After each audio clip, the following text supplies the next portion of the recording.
एक आसाम का फैक्ट बताऊं मैं आप सब लोगों को। ये जो घर दिखाई दे रहा है ना, वहाँ से मतलब सोच लो, वहाँ से सीधा अभी जहाँ तक नदी है ना, वहाँ तक सीधा इधर एक गांव था पहले।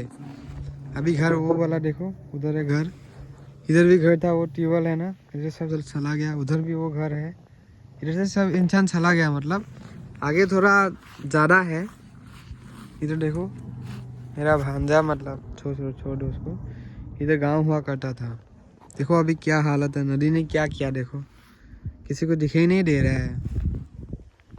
मैं आज आया मेरे दोस्त के साथ तो दिखाई दिया। देखो एक गांव चला गया, नदी ने लेके गया एक गांव को। शेयर करो जितना हो सके। देखो ये है आसाम, लखीमपुर ढकुआ खाना, सोनाइचापुरी से इधर राइट लेके इधर होरुपटिया बोलता है ये गांव का नाम। ये गांव भी इधर चला गया पूरा, उधर है वो, उधर देखो आ रहा है नदी, मतलब इधर पूरा लेके जाएगा। पता नहीं क्या होगा। शेयर करो गाइस वीडियो, बस बात उतना ही।